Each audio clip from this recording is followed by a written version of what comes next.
Assalamualaikum warahmatullahi wabarakatuh, pemirsa Banten TV dimanapun Anda berada, dan juga para penonton di studio, apa kabar? Baik, semangat hari ini? Semangat ya, senang sekali tentunya Sari Kirosadi, pemirsa dapat menyapa Anda dan menjumpai Anda di forum dialog bersama DPRD Provinsi Banten. Boleh tepuk tangan sekali lagi. Baik pemirsa, tahun ajaran baru saat ini sudah ada di depan mata. Tentu harapan kita bersama penerimaan siswa baru juga tertata.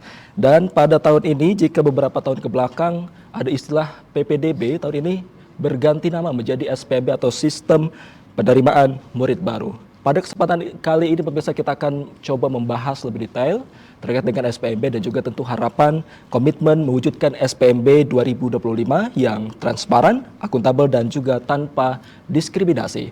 Sudah hadir bersama kita narasumber kita, di samping saya sudah hadir Pak Rifki, di Sekretaris Komisi 5 DPRD Banten, Rifki Herbiansyah. Assalamualaikum Bapak. Waalaikumsalam warahmatullahi wabarakatuh. Bagaimana kabarnya Pak hari ini? Alhamdulillah baik, sehat. Sehat, luar biasa. Masih semangat Pak ya? Masih semangat, Riki. Oke, namanya hampir-hampir sama, Riki, Rifki. Riki, siap. Klan Riki, Rifki. Ya. Dan pemirsa di tengah kita juga sudah hadir Bapak Suparta nih dari Tokoh Masyarakat. Assalamualaikum Bapak. Waalaikumsalam warahmatullahi wabarakatuh. Apa kabarnya Pak? Oh, sangat sehat. Sangat sehat, luar biasa. Semangat terus Pak ya. Semangat dong. Mengawal pendidikan Banten. Insyaallah. Insyaallah. Baik. Dan pemirsa di ujung kanan saya ini sudah tidak asing lagi bagi pemirsa Banten TV. Di Tokoh Masyarakat kita Bung Eko Supriyatna. Assalamualaikum Pak. Waalaikumsalam. Apa kabarnya Pak? Baik. Baik, tetap semangat terus mengawal pendidikan Banten Pak ya. Oke pemirsa, sebelum kita membahas lebih jauh terkait SPMB, kita ke Pak Rifki terlebih dahulu. Pak Rifki, tahun sebelumnya PPDB, sekarang berganti ke SPMB. Sebelum kita bedah lebih jauh, apa kemudian yang diharapkan dari DPRD sendiri terkait dengan pergantian ini begitu? Pertama, ini kita memasuki tahap baru ya, tapi tetap dengan skema sebenarnya yang sama. Cuma hanya peistilahannya saja yang agak berbeda. Dengan sistem yang ada sekarang, kemarin namanya PPDB, sekarang namanya SPMB, Seleksi Penerimaan Murid Baru. Dengan PPDB kemarin juga hampir sama. Namun sekarang dengan sistem SPMB hari ini, dengan skema yang tentunya agak sedikit berbeda dengan yang lalu. Sekarang sudah juga dengan sistem zonasi yang lebih besar. Jadi apabila ada murid yang jarak tinggalnya dekat dengan sekolahnya, itu sekarang lebih diprioritaskan, kan begitu. Jangan lagi misalkan ada murid yang jarak rumahnya berdekatan dengan sekolah tapi malah nggak lulus, malah yang lulus malah zonasinya yang ring 2-nya, ring 3-nya yang berjauhan. Nah, dengan sistem sekarang kuotanya lebih diperbanyak yang untuk sistem zonasi. Yang kedua, jumlah kelas kita di negeri, SMA maupun SMK negeri yang ada di Provinsi Banten kan tentunya terbatas. Nah, dengan sistem sekarang diluncurkan kemarin tanggal 2 Mei oleh Pak Gubernur, yaitu sekolah gratis, ini mempermudah akses pendidikan untuk masyarakat. Jadi apabila nanti ada anak yang lulus dari SMP ingin masuk ke SMA, tidak lolos di seleksi penerimaan murid baru di negeri, ya masih ada sekolah swasta yang gratis juga, kan begitu. Ini adalah sebuah solusinya, salah satunya gitu. Solusi ya. Jadi lebih menekankan orang-orang ataupun peserta siswa yang dekat dengan sekolah. Ya. Baik, ini kita ke Pak Suparta. Suparta melihat perbedaan dari PPDB dan juga SPMB ini, tentu ada tadi yang sudah disebutkan oleh Pak Rifki, lebih mengedepankan siswa-siswa yang memang dekat dengan sekolah begitu. Ini seperti apa pandangannya? Ya, baik. Mohon izin Pak Rifki, Pak Dewan. Ya, saya coba perspektif dari masyarakat melihat pergantian nama ini sebenarnya hanya istilah saja. Tapi harus kita sadari bersama sesungguhnya PPDB yang lalu-lalu itu kan banyak menyisakan persoalan yang saya kira menjadi perhatian serius bagi tokoh masyarakat, penggiat pendidikan. Sebab itu tidak sedikit di beberapa sekolah, apalagi sekolah-sekolah yang favorit. Itu banyak sekali yang menyisakan masalah. Nah, dalam periode ini sistemnya kan dirubah dengan sistem SPMB. Ini kan sejalan dengan visi misi dari Pak Prabowo, dalam hal ini ya Kementerian Pendidikan Dasar dan Menengah. Sesungguhnya pendidikan ini inklusif, pendidikan yang bermutu untuk semua. Nah, maka ada perubahan yang sistem penerimanya itu, yang tadi zonasi sekarang kan dirubah menjadi domisili kan. Tapi memang kerangkanya sama saja gitu tuh. Kalau zonasi itu kan masih melihat sisi kewilayahan administratifnya gitu. Tapi kalau domisili ya yang penting rumah kita ya masih terjangkau dengan sekolah tersebut. Kemudian juga ada jalur afirmasi. Ini kan ada kekhususan. Hanya yang ekonomi yang misalkan kurang beruntung atau masyarakat biasa ini masih bisa melakukan jalur afirmasi untuk masuk di sekolah negeri gitu kan. Kemudian juga ada jalur prestasi, apalagi dari jalur prestasi ini penting ini supaya anak-anak didik ini menjadi terobsesi kalau masuk di sekolah itu ya ada jalur khusus dengan prestasi itu. Kemudian juga ada jalur mutasi ya. Ini kan menyesuaikan dengan dengan orang tuanya. Ketika orang tuanya bekerja di satu wilayah kemudian dipindahkan ya bisa dimutasi gitu kan, bisa pindah.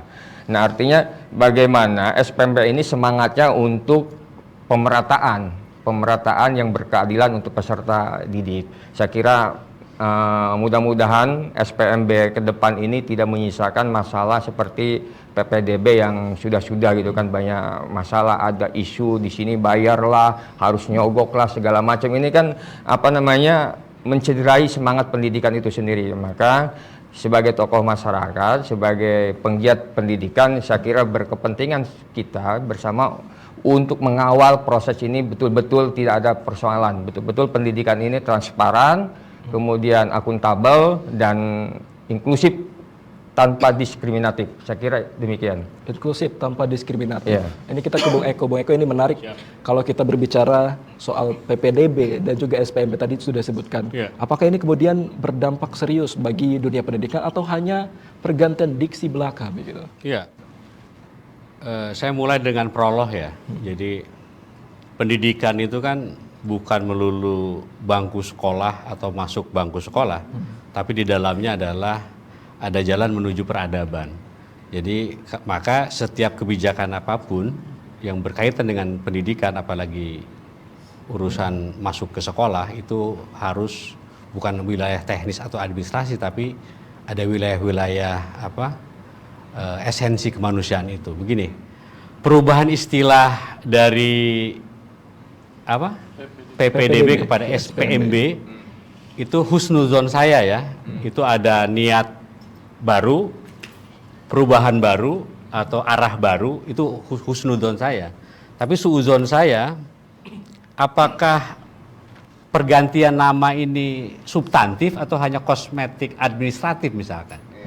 Coba kita pastikan bahwa bukan hanya terminologi, tetapi lebih kepada jangan sampai masalah-masalah yang dulu didaur ulang menjadi masalah kemasan baru gitu maksudnya. Misalkan saya mencoba membaca yang baru-baru ini, ada istilah masih ada kompetisi di situ. Jadi di dalam SPMB ini masih ada kompetisi, dan kompetisi kan pasti ada yang menang, ada yang kalah, ada yang gagal, ada yang berhasil. Itu sangat jauh dengan semangat pendidikan sebagai hak dasar itu. Terus yang kedua, sekolah-sekolah swasta itu saya pikir dalam hal daya tampung masih minim ya. Makanya ini seyogianya lebih diprioritaskan sekolah-sekolah swasta itu dalam daya tampung itu kira-kira. Catatan kritik saya hanya 2 saja dulu.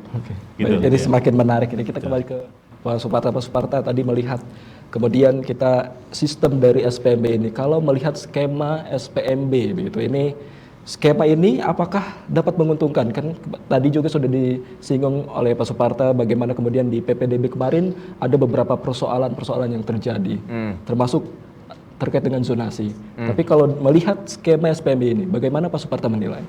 Iya, kita tidak terlepas dari enggak begini, cara berpikir saya ini inventarisir dari persoalan yang muncul dengan sistem PPDB.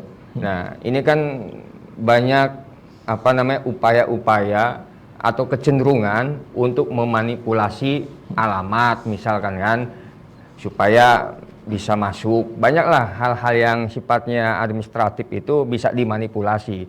Maka dengan sistem SPMB ini kan sistemnya domisili. Jadi tidak perlulah untuk melakukan manipulasi domisili gitu kan, alamat segala macam. Artinya transparansinya ini bisa kita uji nanti, apakah setelah sistem ini berjalan beberapa di tahun ini banyak nggak persoalan masalah. Kalau tidak ada persoalan masalah, ya saya kira sistem yang digulirkan oleh Kemendikdasmen ini perlu diangkat jempol gitu kan, dengan sistem SPMB ini.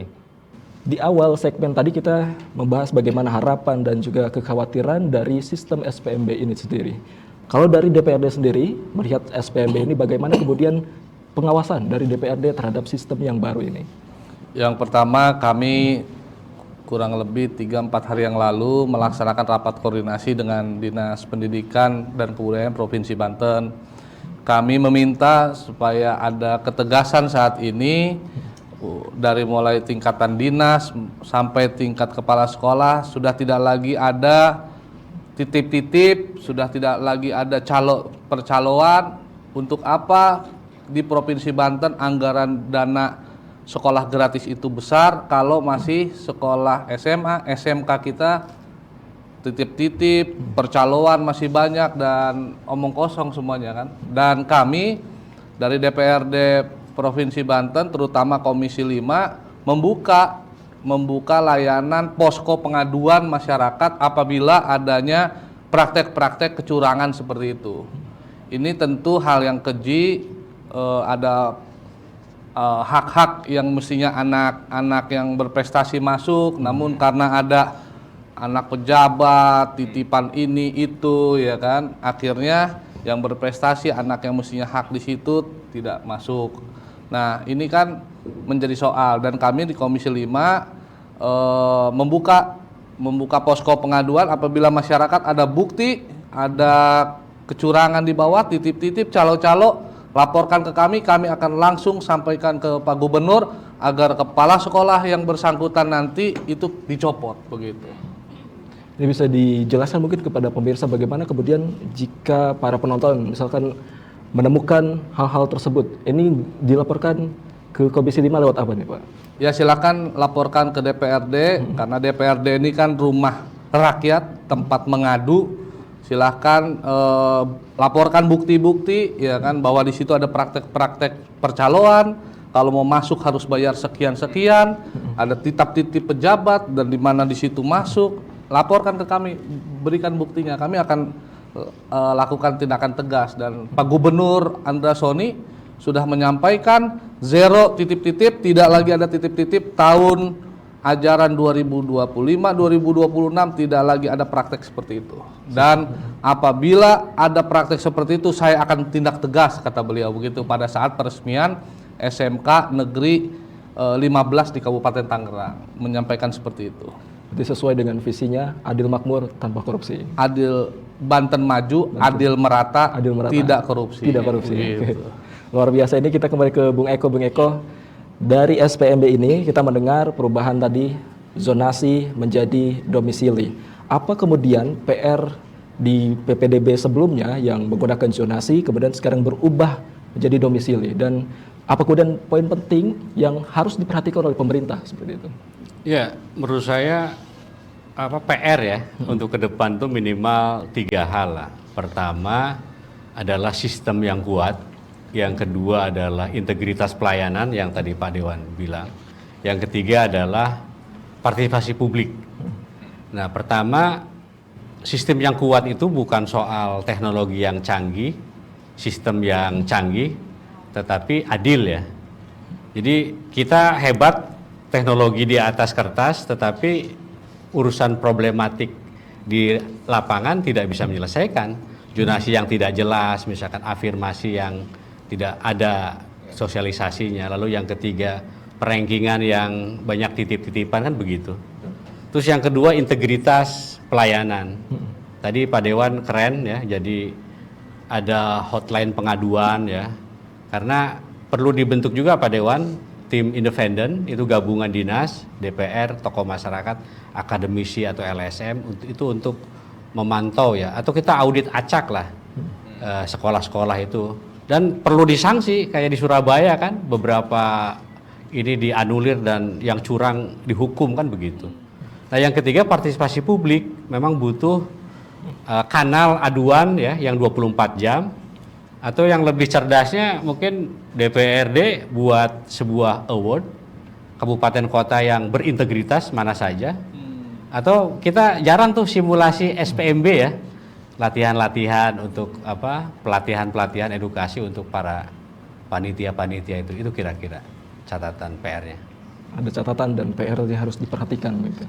Ini kita kembali ke Pak Suparta. Pak Suparta, dalam skema SPMB ini kita menemukan ada jalur mutasi dan kepemimpinan, dan juga ada tes minat dan bakat untuk SMK atau sekolah kejuruan. Ini pandangannya seperti apa?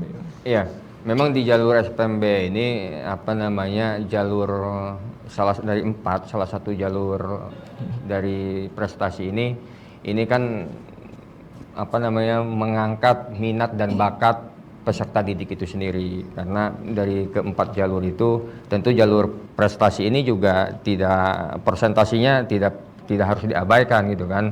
Ada beberapa kemampuan siswa yang di atas rata-rata, itulah yang saya kira untuk akses di sekolah pendidikan SMK ini lebih terbuka itu. Jadi kemampuan itu harus terasah. Saya kira itu yang harus dilakukan oleh siswa. Yang kedua, memang apa yang tadi disampaikan Pak Eko, Pak Dewan, saya kira memang menjadi satu entry point untuk penerimaan sistem baru ini, sebab dari pengalaman ke pengalaman ya tadi banyak persoalan. Mudah-mudahan dengan semangat Pak Dewan sekarang ini di periode 2024-2029 di ajaran tahun baru ini ada semacam komitmen yang kuat di antara eksekutif, kemudian legislatif, dan bahkan keterlibatan masyarakat itu sendiri untuk mengawal proses penerimaan ini clear dan clean gitu tuh. Saya kira itu. Keterlibatan masyarakat. Keterlibatan masyarakat. Pak Rifki, tadi sudah disinggung oleh Bung Eko dan juga Pak Suparta, keterlibatan masyarakat. Nah, dalam hal ini SPMB, bagaimana kemudian menurut Anda ini sosialisasi dari SPMB dan polanya agar bisa dimengerti ataupun dipahami oleh masyarakat? Ya, besok saya akan sosialisasi di Kabupaten Pandeglang ya. Saya karena dapilnya Kabupaten Pandeglang, seluruh kepala sekolah SMA, SMK, negeri swasta dikumpulkan. Kami akan melakukan sosialisasi karena memang SPMB ini mulainya tanggal 16 Pak ya, kurang lebih ya tinggal beberapa hari lagi, dan sudah barang tentu hal-hal seperti ini tersosialisasikan kepada masyarakat. Nah setelah itu baru saya juga meminta ada sekolah-sekolah yang sudah menekan MOU sekolah gratis untuk supaya juga mensosialisasikan agar masyarakat ini tidak gerasa gerusu Pak. Jadi dampak biasanya SPMB di negeri ini nanti pada saat setelah pengumuman itu rame itu Pak. Setelah pengumuman diterima atau tidak itu rame, riuh ya kan. Disitulah ada potensi-potensi orang A, orang B ya kan. Nah tapi kalau dengan ada sistem yang sudah berjalan nanti sekolah gratis, hal tersebut insya Allah sudah seharusnya tidak ada gitu ya.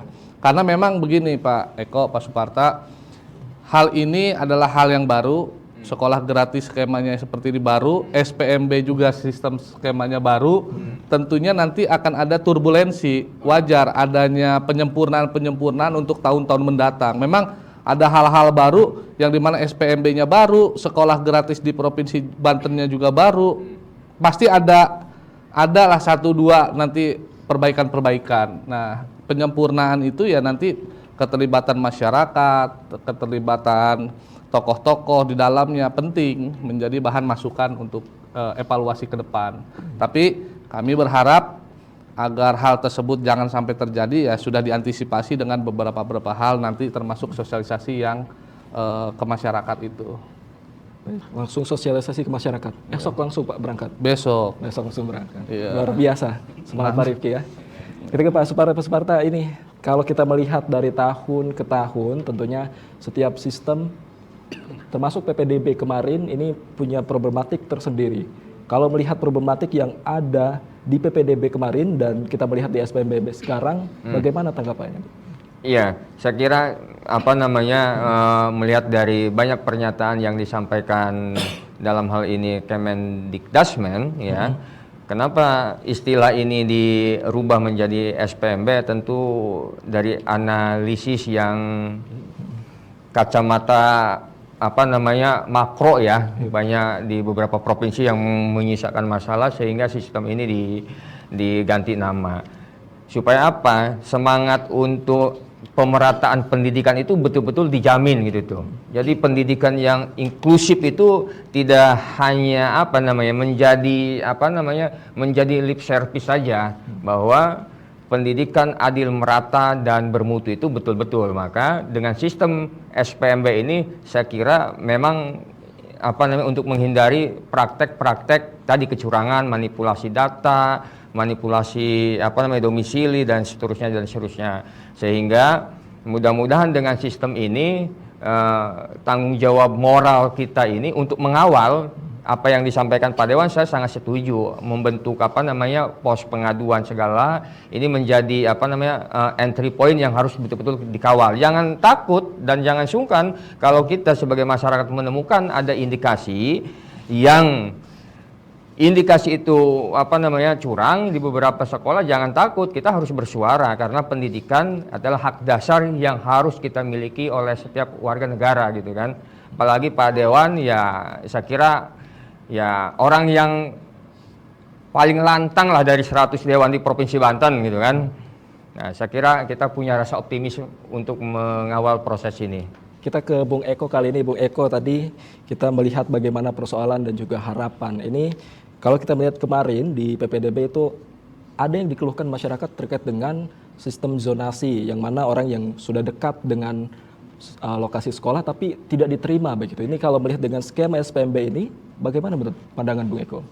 Banyak pihak atau pakar-pakar pendidikan ya, jadi kata domisili ini sebenarnya lebih sadis dibandingkan zonasi ya. Makanya harus ada sebuah regulasi, harus ada sebuah verifikasi dari kelurahan RT RW tentang domisili yang bersangkutan itu. Tapi minimal di kesempatan ini saya ada 3 hal lah. Pertama tadi keadilan, transparansi dan inklusivitas ya. Adil itu berarti tidak diskriminasi, tidak pandang bulu, tidak memfilter personal privilege. Ya tadi saya sudah sampaikan semangat Pak Andra itu mengikis itu kan. Terus yang kedua, transparan itu tidak melulu diumumkan pas hasilnya. Publik berhak tahu, orang tua berhak tahu proses mekanisme dari keterima atau tidaknya ya. Karena bukan soal diterima atau tidaknya kan, di situ ada kejujuran, ada sebuah kesetaraan, kan ada nilai-nilai itu. Nah, yang terakhir inklusivitas itu maknanya jadi bukan melulu ramah terhadap orang yang pintar dan beruntung. Jadi kita juga harus ramah terhadap orang-orang yang tidak mampu, orang yang marginal, orang yang tertinggal, yang jauh di pesisir. Jadi menurut saya SPMB itu bukan melulu teknologi itu, tetapi keberpihakan. Jadi semakin berpihak, sistem ini tentu akan dipuji, tentu diapresiasi oleh publik, begitu kira-kira. Semakin dipuji, ya. Jika sesuai. Gitu. Iya. Ini menjadi yang paling berpihak terhadap rakyat. Kita ke Pak Suparta. Tadi disinggung oleh Bung Eko, dikhawatirkan ini malah justru menimbulkan masalah baru dengan adanya SPMB ini. Apa kemudian yang harus diperhatikan gitu dengan tadi sistem zonasi ke domisili, dia harus ada keberpihakan, harus ada keterlibatan dari RT RW ataupun kelurahan. Ini bagaimana kemudian harus menyikapi? Ya, saya kira ini sangat sederhana sebenarnya. Kalau komitmen kolektif itu tumbuh besar dalam dunia pendidikan itu, bahwa sesungguhnya pendidikan itu hak dasar setiap warga negara. Artinya tadi kenapa pendidikan itu sifat mutlaknya harus inklusif? Karena inklusif itu ya tanpa diskriminatif, gitu kan? Tanpa membedakan suku dan ras, tanpa membedakan agama, tanpa membedakan latar belakang. Artinya pendidikan itu betul-betul berkeadilan. Nah, saya kira dengan sistem ini harapan kita sebagai masyarakat bagaimana betul-betul menjadi role model untuk sistem yang jangka panjang gitu kan. Karena kita sadari nih, setiap ganti kepemimpinan, ganti kementerian, sistem pun ganti gitu kan. Ada pendidikan merdeka sekarang sudah ganti lagi, ada PPDB sekarang ganti SPMB gitu kan. Setiap 5 tahun sekali ini ada pergantian, setiap orang diganti gitu sistemnya. Nah, saya kira karena sistem ini kan baru akan dilaksanakan. Pak Mendikdasmen ini kan Prof. Abdul Muti ini kan ya baru ini nih akan melaksanakan sistem SPMB ini. Ya, saya kira kita kawal gitu tuh. Kawal apakah sistem ini cenderung berhasil atau cenderung lebih lebih acak-acakan gitu tuh. Nah, maka dalam posisi ini masyarakat atau kita semua berkepentingan untuk mengawal secara ketat sistem penerimaan ini. Karena Pak Dewan juga sudah memberikan ruang yang seluas-luasnya untuk membuat aduan atau langsung lapor ke beliau gitu kan. Gampang lapor ke beliau, nomor handphonenya selalu diberikan kok di setiap kesempatan. Yang saya tahu beliau ini sangat dekat dengan masyarakat. Jadi jangan khawatir kalau ada kecenderungan permainan, ya kita laporkan saja gitu kan. Karena Banten itu saya optimis lah dengan apa yang disampaikan Pak Gubernur, tadi juga disampaikan Pak Rifki, Banten maju, adil, merata, nah tidak korupsi. Saya kira ini menjadi modal dasar kita untuk pendidikan di Banten lebih baik dan lebih berkemajuan. Saya kira itu. Dalam artian masyarakat harus mengawas ketat. Harus mengawas, masyarakat harus terlibat secara ekstra ketat mengawasi persoalan penerimaan ini. Jangan sampai nanti ada setelah pengumuman ribut-ribut. Saya setuju dengan Pak Eko tadi, harus transparan mulai dari hulu ke hilir. Artinya mulai perekrutan, seleksi itu tahapan-tahapannya harus clear, terbuka. Sebab tadi di samping sekolah negeri ada sekolah swasta yang memang fasilitasnya ya digratiskan oleh Pemprov. Setingkat dari sederajat dengan SMK, SMA ya. Saya kira demikian. Harus transparan ini. Pak Rifki, kalau dari DPR sendiri, betulkah ini kemudian sistem penerimaan murid baru yang sekarang ini lebih transparan dan lebih akuntabel? Ya, dengan sistem hari ini semua orang bisa mengakses media sosial ya. Ada hal-hal yang kecurangan-kecurangan di bawah bisa langsung viral ya kan. Banyak sekali partisipasi masyarakat andil di dalamnya ya kan, dengan berbagai persoalan yang menimpa pendidikan kita seperti tadi Pak Suparta sampaikan ya, dari hulu sampai hilir harus kita bereskan. Nah, pertama dari sosialisasi dulu. Sosialisasi sudah harus dimasifkan sejak mungkin besok atau udah seminggu ini Dinas Pendidikan melakukan kegiatan-kegiatan sosialisasi ke masyarakat, terutama sekolah-sekolah. Nah, setelah itu kami juga dari DPRD membuka posko aduan masyarakat. Kami juga berkomunikasi dengan Pak Gubernur bagaimana sistem sekolah gratis. Kalau bisa udah nggak usah lagi, misalkan nggak usah lagi daftar ke sekolah negeri, langsung ke sekolah gratis yang di sekolah swasta kan begitu kan. Ini kan artinya langsung cair, tidak terfokus.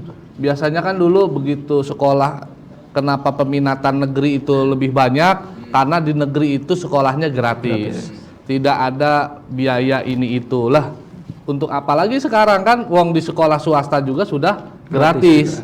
Lalu apa bedanya sekarang negeri maupun swasta? Yang disampaikan banyak kepala sekolah ke kami itu, Pak, jangan lagi ada dikotomi antara negeri dan swasta. Nah, sekarang udah nggak ada dikotomi. Artinya SPMB menurut saya di Provinsi Banten ini ya udah biasa-biasa saja. Kecuali di provinsi-provinsi lain yang masih gratisnya cuma hanya negeri. Nah, kalau di Banten swastanya juga sudah gratis. Sudah gratis semua. Ini kita kembali ke Bung Eko melihat pandangan Anda terkait dengan skema SPMB. Tadi sudah kita dengarkan bersama pendapat dari Pak Suparto dan juga Pak Rifki. Apakah kemudian dengan skema ini, skema sistem penerimaan murid baru atau SPMB ini bisa lebih adil, lebih transparan dan juga inklusif? Ya, seharusnya bisa ya. Selagi menurut saya kita harus mengawasinya itu secara utuh ya. Kita sebagai masyarakat, saya bilang tadi bahwa ini butuh sebuah multi stakeholder. Di situ ada dinas, di situ ada akademisi, di situ ada LSM, bila perlu ombudsman ya. Jadi itu panitia itu harus multi stakeholder, itu tidak boleh sendiri dan itu harus fokus dan serius dilakukan gitu. Oke. Berbicara tidak boleh sendiri, ini yang bertanya tidak saya sendiri nih. Ada para penonton audiens yang sudah hadir juga yang bertanya. Silakan untuk penanya pertama. Assalamualaikum warahmatullahi wabarakatuh. Waalaikumsalam warahmatullahi wabarakatuh. Izin bertanya untuk Dinibuk, yaitu kebijakan yang seringkali berganti, PPDB saja ditemukan banyak permasalahannya. Lalu sekarang berganti lagi menjadi SPMB.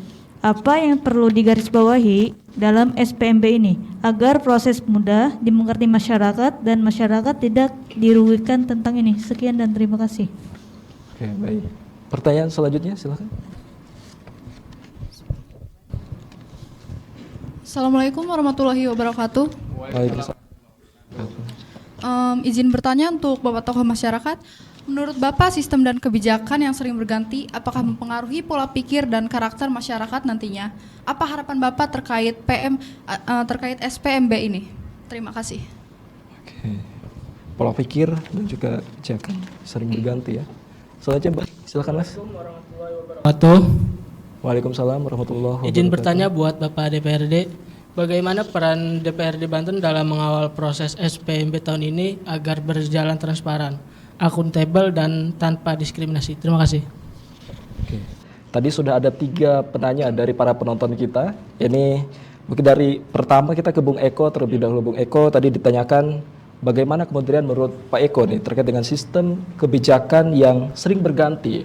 Apakah ini akan mempengaruhi pola pikir dan karakter masyarakat begitu nantinya? Pertanyaannya bagus ya, keren. Jadi ada sosiologis, ada psikologis, ada kebijakan publik. Jadi begini, ketika masyarakat ada, saya menyebut itu apa, kelelahan kolektif, jadi galau berjamaah, bingung berjamaah, masyarakat bingung melahirkan masyarakat yang apatis, masyarakat yang apatis melahirkan masyarakat yang skeptis, apatis, lahirlah pragmatis. Ini bahaya. Jadi nu penting asup kumacarana nyogok suapan begitu. Jadi padahal sejatinya pendidikan itu dari awal saya bilang bukan melulu masuk ke sekolah, tetapi di situ ada nilai-nilai, ada kejujuran, ada kesetaraan, ada tanggung jawab sosial gitu kan. Jadi saya pikir itu harus dikikis bahwa SPMB bukan hanya rutinan tahunan yang membosankan, tapi ia adalah cara untuk berubah, cara untuk memperbaiki, cermin kejujuran, dan yang paling penting bagaimana memperlakukan hal-hal yang baik kepada anak-anak kita gitu. Baik, cermin yang baik. Ya. Kita ke Pak Rifki. Pak Rifki tadi ditanyakan bagaimana kemudian peran dari DPRD ini sendiri dalam mengawal proses SPMB agar berjalan transparan tanpa diskriminasi, Pak. Anggota DPRD yang jumlahnya 100, yang ada di Komisi 5 itu berjumlah 23 orang. Nah, dari 23 orang itu terdiri dari seluruh dapil seprovinsi Banten. Nah, mereka semua hari ini, saat ini, hari besok, lusa akan mengawal terus proses SPMB ini. Kami juga DPRD melakukan kunjungan-kunjungan ke sekolah-sekolah. Kami melihat, kami monitorin, kami monef di sana. bagaimana kesiapan mereka. Jadi tidak kita lantas diam, kita juga memanggil masyarakat, kita turun ke sekolah, bagaimana tanggapan masyarakat, sudah belum diumumkan prosesnya di masyarakat melalui mading-mading sekolah gitu kan. Nah, ini kan juga sebagai bentuk daripada pengawasan kita. Karena bagaimanapun juga aduan-aduan masyarakat itu kan penting juga untuk optimalisasi program SPMB ini. Besok mau berangkat sosialisasi, ya, Pak? Anggota-anggota Dewan hari ini kunjungannya cuma ke SMA mana, ke SMK mana, ya kan? Dan itu adalah bentuk daripada pengawasan kami gitu. Apa kemudian yang dipersiapkan nanti saat bertemu masyarakat? Pada saat kita bertemu dengan masyarakat, bagaimana harapan mereka, ya kan? Tentunya dari tahun ke tahun, tentunya kan ada penyempurnaan, tentunya ada evaluasi. Nah, jangan sampai di tahun ini terjadi seperti tahun-tahun yang lalu gitu. Ada evaluasi dari tahun-tahun kemarin. Iya.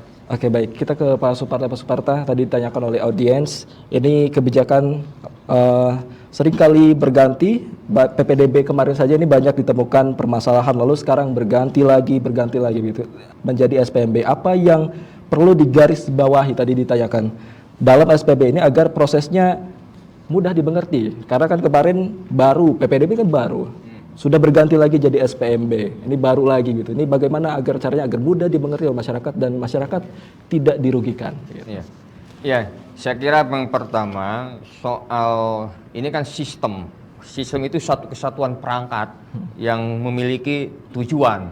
Nah, SPMB ini perangkat sistem untuk penerimaan siswa baru.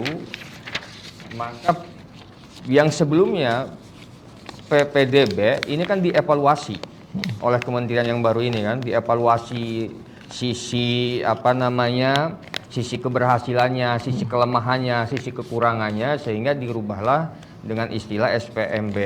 Nah, tentu ini evaluasi secara menyeluruh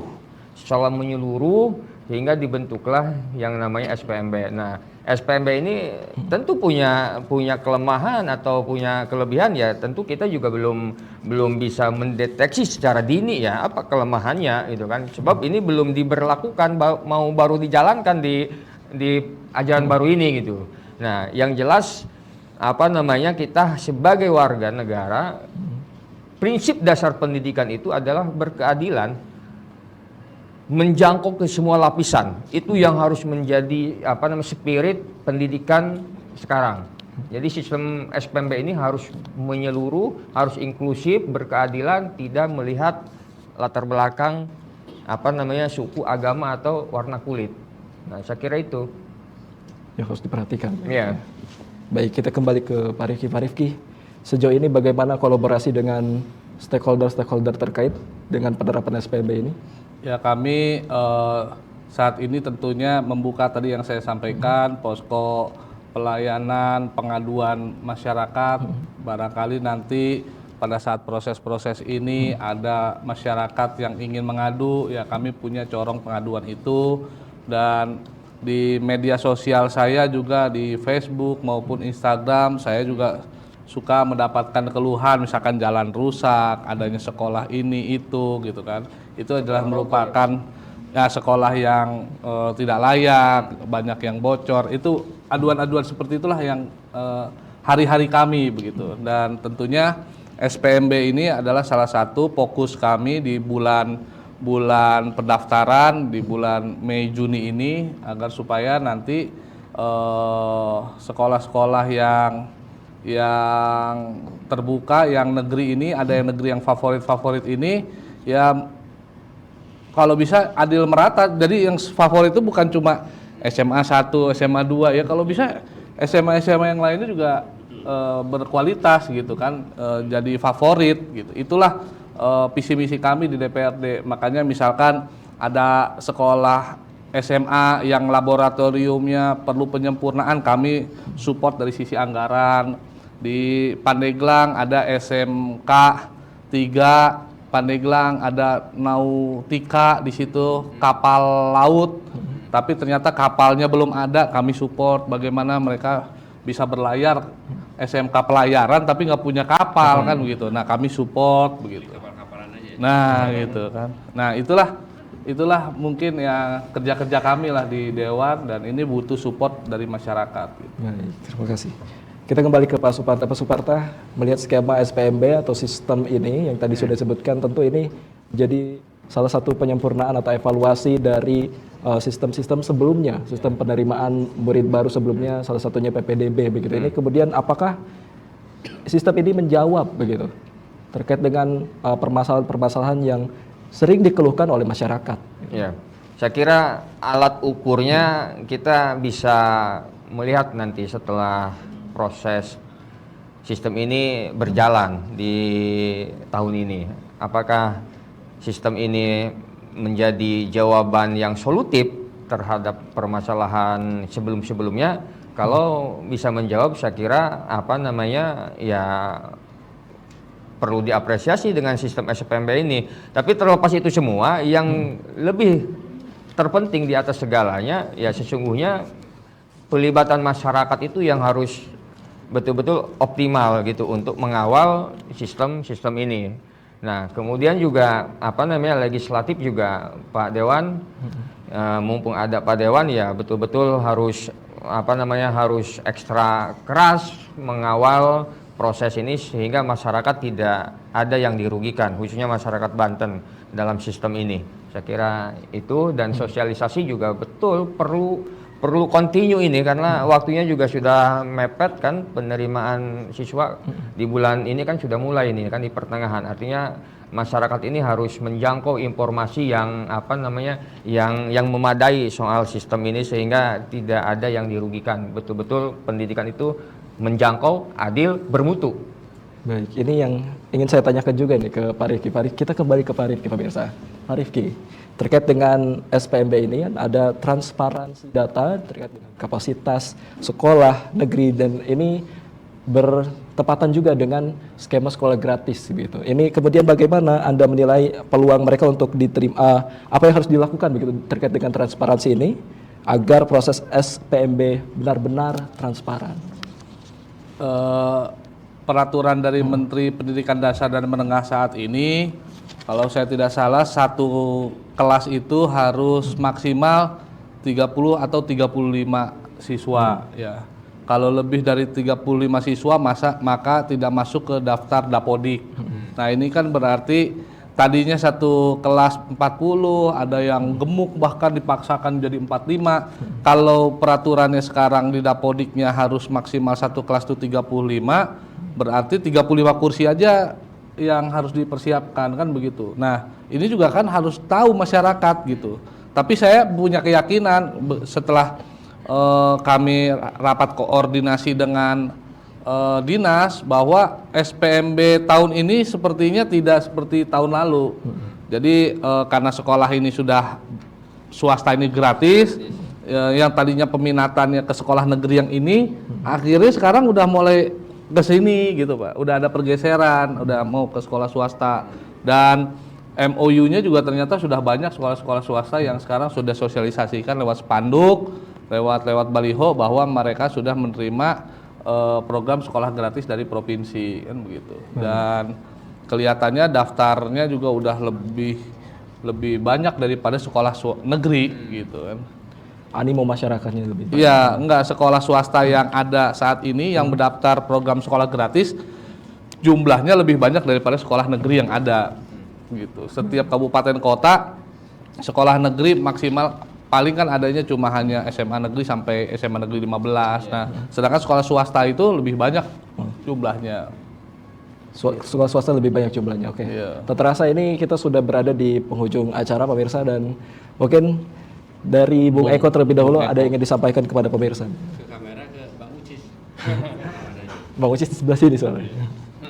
SPMB jangan dijadikan hanya rutinan tahunan yang membosankan, tetapi dijadikan ia ruang perbaikan, cermin kejujuran untuk memperlakukan yang baik-baik kepada anak cucu kita.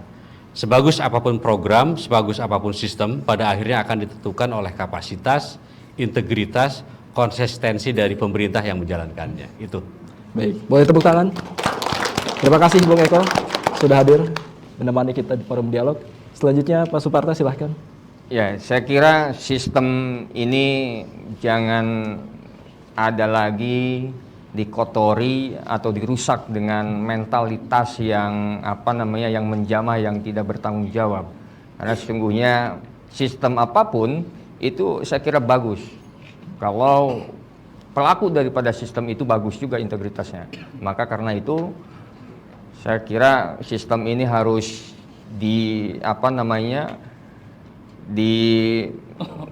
dilapisi dengan integritas yang kuat gitu, sehingga betul-betul pendidikan itu adil, merata, dan terjangkau untuk semua lapisan. Demikian. Tepuk tangan sekali lagi Pak Suparta. Terima kasih Pak Suparta sudah menemani kita. Selanjutnya terakhir Pak Dewan untuk menutup forum dialog kita. Pendidikan itu adalah tanggung jawab kita semua, tanggung jawab seluruh lapisan masyarakat. Tidak bisa cuma hanya tanggung jawab pemerintah, tanggung jawab anggota dewan, tanggung jawab semua lapisan masyarakat. Karena di dalamnya merupakan hajat hidup orang banyak.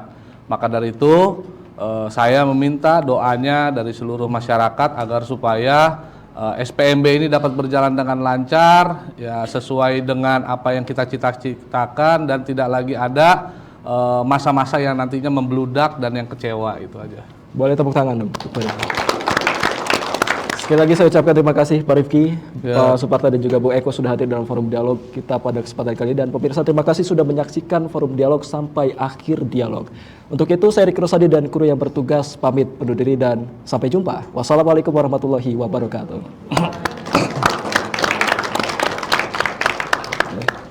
Terima kasih Pak.